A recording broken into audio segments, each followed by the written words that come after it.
ಎಲ್ರಿಗೂ ನಮಸ್ಕಾರ. ಕಳೆದ ಬಾರಿ ಪ್ರಧಾನಮಂತ್ರಿ ಮಾತೃವಂದನಾ ಯೋಜನೆಯಲ್ಲಿ ಯಾವ ರೀತಿ ತಾಯಂದ್ರು ಸಹಾಯಧನವನ್ನ ಪಡ್ಕೊಳ್ಬಹುದು ಅನ್ನೋದ್ರ ಬಗ್ಗೆ ಹೇಳಿದ್ದೆ. ಆದ್ರೆ ತುಂಬಾ ಜನ ಇದ್ರ ಬಗ್ಗೆ ವಿಡಿಯೋ ಮಾಡಿ ಹೇಗೆ ಅಪ್ಲಿಕೇಶನ್ ಅನ್ನ ಹಾಕ್ಬಹುದು ಮೊಬೈಲ್ ಅಲ್ಲಿ ಅನ್ನೋದನ್ನ ತಿಳಿಸ್ಕೊಡಿ ಅಂತ ಹೇಳಿದ್ರಿ. ಅದಕ್ಕೋಸ್ಕರ ಇವತ್ತು ವಿಡಿಯೋನ ಮಾಡ್ತಾ ಇದ್ದೀನಿ. ವಿಡಿಯೋನ ಕಂಪ್ಲೀಟ್ ಆಗಿ ನೋಡಿ, ಎಲ್ಲೂ ಸ್ಕಿಪ್ ಮಾಡಬೇಡಿ. ಇದರಿಂದ ನೀವು ನಿಮ್ಮ ಮೊಬೈಲ್ ಅಲ್ಲೇ ಯಾವ ರೀತಿಯಲ್ಲಿ ಅರ್ಜಿ ಸಲ್ಲಿಸಬಹುದು ಅಂತ ಸ್ಟೆಪ್ ಬೈ ಸ್ಟೆಪ್ ಹೇಳ್ಕೊಡ್ತೀನಿ. ಅದೇ ರೀತಿಯಲ್ಲಿ ಫಾಲೋ ಮಾಡ್ಕೊಂಡು ಹೋಗಿ. ನಿಮ್ಮ ಮೊಬೈಲ್ ಅಲ್ಲಿ ಗೂಗಲ್ ಕ್ರೋಮ್ ಇರುತ್ತಲ್ಲ, ಅದರಲ್ಲಿ ನೀವು PMMVI ಈ ತರ ಟೈಪ್ ಮಾಡಿದ್ರೆ ಫಸ್ಟ್ ಬರುತ್ತೆ ನೋಡಿ.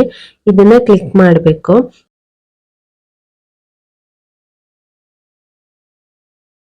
ಇದು ಕ್ಲಿಕ್ ಮಾಡಿದ ನಂತರ ನಿಮ್ಗೆ ಈ ರೀತಿ ಇಂಟರ್ಫೇಸ್ ಬರುತ್ತೆ. ಇದನ್ನ ಸ್ಕ್ರೋಲ್ ಡೌನ್ ಮಾಡಬೇಕು. ನೋಡಿ, ಇಲ್ಲಿ ಸಿಟಿಜನ್ ಲಾಗಿನ್ ಅಂತ ಕಾಣಿಸ್ತಿದೆ ಅಲ್ವಾ, ಇದನ್ನ ಕ್ಲಿಕ್ ಮಾಡಬೇಕು. ತಾಯಿ ಆಧಾರ್ ಕಾರ್ಡ್ ಅಲ್ಲಿ ಯಾವ ಫೋನ್ ನಂಬರ್ ಲಿಂಕ್ ಆಗಿರುತ್ತೋ ಅದೇ ನಂಬರ್ ಅನ್ನ ಕೊಡ್ಬೇಕು. ಫೋನ್ ನಂಬರ್ ಟೈಪ್ ಆದ್ಮೇಲೆ ಅಲ್ಲಿ ವೆರಿಫೈ ಅಂತ ಇದೆ ಅಲ್ವಾ, ವೆರಿಫೈ ಮೇಲೆ ಕ್ಲಿಕ್ ಮಾಡಬೇಕು. ವೆರಿಫೈ ಮೇಲೆ ಕ್ಲಿಕ್ ಆದ್ಮೇಲೆ ಈ ತರ ಓಪನ್ ಆಗುತ್ತೆ. ನೆಕ್ಸ್ಟ್ ಪೇಜ್ ಅಲ್ಲಿ ಆಟೋಮೆಟಿಕ್ ಆಗಿ ಫೋನ್ ನಂಬರ್ ಬಂದಿರುತ್ತೆ. ನಿಮ್ಮ ಹೆಸರನ್ನ ಟೈಪ್ ಮಾಡಿ, ಆಮೇಲೆ ಸೆಲೆಕ್ಟ್ ಸ್ಟೇಟ್ ಅಂತ ಇದೆಯಲ್ಲ, ಸ್ಟೇಟ್ ಅನ್ನ ಸೆಲೆಕ್ಟ್ ಮಾಡಿ ಆದ್ಮೇಲೆ ನಿಮ್ಮ ಜಿಲ್ಲೆಯನ್ನ ಸೆಲೆಕ್ಟ್ ಮಾಡ್ಬೇಕಾಗುತ್ತೆ. ಗ್ರಾಮೀಣ ಭಾಗದವರಾಗಿದ್ರೆ ರೂರಲ್ ಅಂತ ಕ್ಲಿಕ್ ಮಾಡಿ, ನಗರ ಪ್ರದೇಶದವರಾಗಿದ್ರೆ ಅರ್ಬನ್ ಅಂತ ಕ್ಲಿಕ್ ಮಾಡಿ. ಆಮೇಲೆ ಸೆಲೆಕ್ಟ್ ಬ್ಲಾಕ್ ಅಂತ ಇದೆ ಅಲ್ವಾ, ಅದು ನಿಮ್ಗೆ ತಾಲೂಕ್ ಆಗಿರುತ್ತೆ. ಯಾವ ತಾಲೂಕ್ ಅಂತ ಚೂಸ್ ಮಾಡಿ. ಅದಾದ್ಮೇಲೆ ನಿಮ್ಮ ವಿಲೇಜ್ ಅಥವಾ ವಾರ್ಡ್ ಅಂತ ಇರುತ್ತೆ. ಯಾವ ವಾರ್ಡ್ ಯಾವ ವಿಲೇಜ್ ಅಂತ ಗೊತ್ತಿರುತ್ತಲ್ವಾ, ವಿಲೇಜ್ ಅನ್ನ ಸೆಲೆಕ್ಟ್ ಮಾಡಿ. ಇದು ರಿಲೇಶನ್ಶಿಪ್ ವಿತ್ ಬೆನಿಫಿಷಿಯರಿ ಅಂತ ಹೇಳಿ ತೋರಿಸ್ತಿದೆ ಅಲ್ವಾ, ಇದರಲ್ಲಿ ಸೆಲ್ಫ್ ಅಂತ ಹಾಕಿ. ನಿಮ್ಮ ಫೋನ್ ನಂಬರ್ ನೀವು ಅಪ್ಲೈ ಮಾಡ್ತಾ ಇರೋದ್ರಿಂದ ಇಲ್ಲಿ ಸೆಲ್ಫ್ ಅಂತ ಹಾಕ್ಬೇಕು. ನಂತರ ಕ್ರಿಯೇಟ್ ಅಕೌಂಟ್ ಅಂತ ಇದೆ ಅಲ್ಲ, ಅದನ್ನ ಸೆಲೆಕ್ಟ್ ಮಾಡ್ಬೇಕು. ಈಗ ನೀವು ಕೊಟ್ಟಿರುವಂತ ಫೋನ್ ನಂಬರ್ಗೆ ಒಂದು OTP ಬರುತ್ತೆ. ಬಂದಿರೋಂತ OTP ಅಲ್ಲಿ ಟೈಪ್ ಮಾಡ್ಬೇಕು. ಅದಾದ್ಮೇಲೆ ಕ್ಯಾಪ್ಚಾ ಇದೆ ಅಲ್ವಾ, ಅದಿದ್ದಾಗೇನೆ ಟೈಪ್ ಮಾಡ್ಕೊಬೇಕು. ಅದಾದ್ಮೇಲೆ ವ್ಯಾಲಿಡೇಟ್ ಅನ್ನ ಸೆಲೆಕ್ಟ್ ಮಾಡ್ಕೋಬೇಕು. ವ್ಯಾಲಿಡೇಟ್ ಅನ್ನ ಸೆಲೆಕ್ಟ್ ಮಾಡಿದ್ಮೇಲೆ your account has been created successfully, please login again ಅಂತ ಬರುತ್ತೆ. ಮತ್ತೆ ನಿಮ್ಮ ಅದೇ ಫೋನ್ ನಂಬರ್ ಅನ್ನ ಹಾಕಿ ವೆರಿಫೈ ಅಂತ ಮಾಡ್ಕೋಬೇಕು. ಬಂದಂತ OTP ಆ ಬಾಕ್ಸ್ ಅಲ್ಲಿ ಟೈಪ್ ಮಾಡಿ, ಕ್ಯಾಪ್ಚನ್ ಟೈಪ್ ಮಾಡಿ ವ್ಯಾಲಿಡೇಟ್ ಅಂತ ಸೆಲೆಕ್ಟ್ ಮಾಡ್ಕೋಬೇಕು. ವ್ಯಾಲಿಡೇಟ್ ಅನ್ನ ಸೆಲೆಕ್ಟ್ ಮಾಡಿದ್ಮೇಲೆ ಈ ರೀತಿ ವೆಲ್ಕಮ್ ಟು ಡ್ಯಾಶ್ ಬೋರ್ಡ್ ಅಂತ ಬರುತ್ತೆ. ಇದು ministry of woman and child development ರವರ ಲಾಗಿನ್ ಪೇಜ್ ಆಗಿರುತ್ತೆ.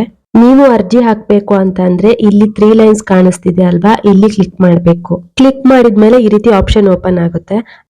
ಈ ರೀತಿ ಡೇಟಾ ಎಂಟ್ರಿನ ಸೆಲೆಕ್ಟ್ ಮಾಡ್ಕೊಂಡು ಬೆನಿಫಿಷಿಯರಿ ರಿಜಿಸ್ಟ್ರೇಷನ್ ಅಂತ ಇದೆ ಅಲ್ವಾ, ಇದನ್ನ ಸೆಲೆಕ್ಟ್ ಮಾಡ್ಕೋಬೇಕು. ಈ ರೀತಿ ರಿಜಿಸ್ಟ್ರೇಷನ್ ಪೇಜ್ ಓಪನ್ ಆಗುತ್ತೆ. ಇದರಲ್ಲಿ ನಿಮ್ಮ ಪರ್ಸನಲ್ ಡೀಟೇಲ್ಸ್ ಎಲ್ಲಾನು ಕೂಡ ಫಿಲ್ ಮಾಡಬೇಕಾಗುತ್ತೆ. ಮೊದಲನೇದಾಗಿ ಪರ್ಸನಲ್ ಪ್ರೊಫೈಲ್ ನ ಫಿಲ್ ಮಾಡೋದಾದ್ರೆ, is beneficiary and employee of central government, state government or PSU ಅಂತಿದೆ. ಅಂತ ಅಂದ್ರೆ ನೀವು central government or state government ಇದು ಎಂಪ್ಲಾಯಿ ಅಂತ.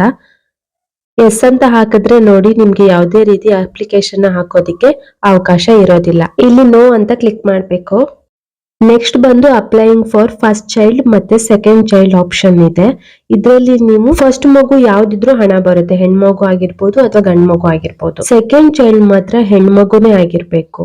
ಇಲ್ಲಿ ತುಂಬಾ ಜನಕ್ಕೆ ಕನ್ಫ್ಯೂಷನ್ ಇದೆ, 11,000 ಹೇಗ್ ಬರುತ್ತೆ ಅಂತ. 2 ಮಗುಗೆ ಸೇರಿ 11,000 ಬರುದು. ಫಸ್ಟ್ ಮಗುಗೆ 6,000 ಸಿಗುತ್ತೆ, ಸೆಕೆಂಡ್ ಮಗುಗೆ 5,000 ಸಿಗುತ್ತೆ. ಇಲ್ಲಿ ನಂಬರ್ ಆಫ್ ಲಿವಿಂಗ್ ಚಿಲ್ಡ್ರನ್ ಅಂತ ಇದೆ.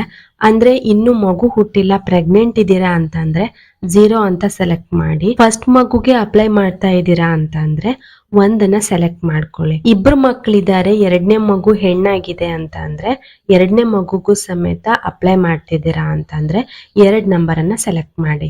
ನಂತರ does the beneficiary have Aadhaar card ಅಂತ ಇದೆ. ಅಂತಂದ್ರೆ ಅಪ್ಲೈ ಮಾಡ್ತಿರುವಂತಹ ತಾಯಿ ಬಳಿ ಆಧಾರ್ ಕಾರ್ಡ್ ಕಂಪಲ್ಸರಿಯಾಗಿ ಇರಲೇಬೇಕು. ಇದಾದ ನಂತರ ನೇಮ್ ಅಂತ ಇದೆ. ಆಧಾರ್ ಕಾರ್ಡ್ ಅಲ್ಲಿ ಯಾವ ರೀತಿ ನೇಮ್ ಇದೆಯೋ ಅದೇ ಹೆಸರನ್ನ, ಅದೇ ನೇಮ್ ಅನ್ನ ನೀವು ಇಲ್ಲಿ ಟೈಪ್ ಮಾಡಬೇಕು. ಆಮೇಲೆ ಆಧಾರ್ ನಂಬರ್ ಅನ್ನ ಹಾಕಿ. ಆಧಾರ್ ನಂಬರ್ ಕರೆಕ್ಟ್ ಇತ್ತು ಅಂತಂದ್ರೆ ಈ ತರ ಆಧಾರ್ ಈಸ್ ಅಥೆಂಟಿಕೇಟೆಡ್ ಅಂತ ಪಾಪಪ್ ಬರುತ್ತೆ, ಓಕೆ ಮಾಡಿ. ಆಮೇಲೆ ಡೇಟ್ ಆಫ್ ಬರ್ತ್ ಅಂತ ಇದೆ. ಆಮೇಲೆ ಡೇಟ್ ಆಫ್ ಬರ್ತ್ ಕೇಳುತ್ತೆ. ಇಲ್ಲಿ ಕ್ಯಾಲೆಂಡರ್ ಅಲ್ಲಿ ಡೇಟ್ ಆಫ್ ಬರ್ತ್ ಇರುತ್ತೆ, ನೀವು ಚೂಸ್ ಮಾಡ್ಕೊಬೇಕು. ಅದಾದ್ಮೇಲೆ ಅದು ಆಟೋಮೆಟಿಕ್ ಆಗಿ ಎಷ್ಟು ಏಜ್ ಅನ್ನೋದನ್ನ ಸೆಲೆಕ್ಟ್ ಮಾಡ್ಕೊಡುತ್ತೆ. ಆಮೇಲೆ ಕೆಟಗರಿಯಲ್ಲಿ SC ST ಅದರ್ಸ್ ಅಂತ ಇದೆ. ನೀವು ಒಂದ್ ವೇಳೆ OBC ಅಥವಾ ಜನರಲ್ ಆಗಿದ್ರೆ ಅದರ್ಸ್ ಅಂತ ಸೆಲೆಕ್ಟ್ ಮಾಡ್ಬೇಕಾಗುತ್ತೆ. ಆಮೇಲೆ ಲಾಗಿನ್ ಗೆ ಕೊಟ್ಟಿರೋ ಫೋನ್ ನಂಬರ್ ಆಟೋಮೆಟಿಕ್ ಆಗಿ ಸೆಲೆಕ್ಟ್ ಆಗುತ್ತೆ. ನಂಬರ್ ಬಿಲಾಂಗ್ಸ್ ಟು ಅಂತ ಇದೆ. ಈ ನಂಬರ್ ನಿಮ್ದಾಗಿದ್ರೆ ಸೆಲ್ಫ್ ಅಂತ ಸೆಲೆಕ್ಟ್ ಮಾಡಿ. ನಂತರ ಎಲಿಜಿಬಿಲಿಟಿ ಪ್ರೂಫ್, ಇದರಲ್ಲಿ ಸೆಲೆಕ್ಟ್ ಡಾಕ್ಯುಮೆಂಟ್ ಅಂತ ಇದೆ. ಇದನ್ನ ಕ್ಲಿಕ್ ಮಾಡಿದ್ರೆ ಯಾವ್ದೆಲ್ಲ ಡಾಕ್ಯುಮೆಂಟ್ಸ್ ಅನ್ನ ಅಪ್ಲೋಡ್ ಮಾಡ್ಬೇಕು ಅಂತ ಇದೆ. ಇದರಲ್ಲಿ ನಿಮ್ಮ ಹತ್ರ ಯಾವ ಡಾಕ್ಯುಮೆಂಟ್ಸ್ ಇದೆ ಅದನ್ನ ಸೆಲೆಕ್ಟ್ ಮಾಡಿ. BPL ರೇಷನ್ ಕಾರ್ಡ್ ಇದ್ರೆ ಅದನ್ನೇ ಸೆಲೆಕ್ಟ್ ಮಾಡಿ, ಖಂಡಿತವಾಗ್ಲೂ ಅಪ್ರೂವಲ್ ಆಗುತ್ತೆ. ಆಮೇಲೆ ಐಡೆಂಟಿಟಿ ನಂಬರ್ ಅಂತ ಇದೆ, ರೇಷನ್ ಕಾರ್ಡ್ ನಂಬರ್ನ ಹಾಕಬೇಕು. ನಂತರ ಇಲ್ಲಿ ಚೂಸ್ ಫೈಲ್ ಅಂತ ಇದೆ ಅಲ್ವಾ, ಇದನ್ನ ಸೆಲೆಕ್ಟ್ ಮಾಡಿ ರೇಷನ್ ಕಾರ್ಡ್ ಇಮೇಜ್ ಅನ್ನ ಅಪ್ಲೋಡ್ ಮಾಡಬೇಕಾಗುತ್ತೆ. ಇದು 1 MB ಗಿಂತ ಕಡಿಮೆ ಇರಬೇಕು. ಅಪ್ಲೋಡ್ ಮಾಡಿದ ನಂತರ ಇಂಪಾರ್ಟೆಂಟ್ ಡೇಟ್ಸ್ ಅಂತ ಇದೆ, ಅದರಲ್ಲಿ MCP ಕಾರ್ಡ್ ಡೀಟೇಲ್ಸ್ ಹಾಕಬೇಕು. ಅಂದ್ರೆ ತಾಯಿ ಕಾರ್ಡ್ ಕೊಟ್ಟಿರ್ತಾರೆ ಅಲ್ವಾ, ಅದರಲ್ಲಿ ನಂಬರ್ ಇರುತ್ತೆ, ಅದನ್ನ ಹಾಕಬೇಕು. RCH ID ನಂಬರ್ ಅಂತ ಇರುತ್ತಲ್ಲ, ಅದೇ ನಂಬರ್ ಅನ್ನ ಹಾಕಬೇಕು. ಅದಾದ ನಂತರ MCP ಕಾರ್ಡ್ ರಿಜಿಸ್ಟ್ರೇಷನ್ ಡೇಟ್ ಅಂತ ಇದೆ, ನಿಮ್ಮ MCP ಕಾರ್ಡ್ ರಿಜಿಸ್ಟ್ರೇಷನ್ ಯಾವಾಗ ಆಯ್ತು ಅಂತ ಡೇಟ್ ಅನ್ನ ಹಾಕಬೇಕು. ಅದಾದ್ಮೇಲೆ ಲಾಸ್ಟ್ ಮೆನ್ಸ್ಟ್ರುಯಲ್ ಪೀರಿಯಡ್ ಡೇಟ್ ಅಂತ ಇದೆ, LMP ಅಂತ, ಅದು ಕೂಡ ತಾಯಿ ಕಾರ್ಡ್ ಸೆಕೆಂಡ್ ಪೇಜ್ ಅಲ್ಲಿ ಇರುತ್ತೆ. LMP ಡೇಟ್ ಅಂತ, ಆ ಡೇಟ್ ಅನ್ನ ಫಿಲ್ ಮಾಡಬೇಕು. ಇದಾದ ನಂತರ ಆಂಟಿ ನೆಟಲ್ ಚೆಕಪ್ ಡೇಟ್ ಅಂತ ಇದೆ, ANC ಅಂತ, ಇದು ಕೂಡ ನಿಮ್ಮ ತಾಯಿ ಕಾರ್ಡ್ ಅಲ್ಲೇ ಇರುತ್ತೆ. ಅದು ಯಾವ ಡೇಟ್ ಅಲ್ಲಿ ಮಾಡಿದ್ದಾರೆ ಅಂತ ನೋಡ್ಬಿಟ್ಟು ಫಿಲ್ ಮಾಡಿ. ನಂತರ has the child bean Born ಅಂತ ಇದೆ, ಮಗು ಹುಟ್ಟಿದ್ಯಾ ಅಂತ, ಎಸ್ ಅಂತ ಹಾಕಿ.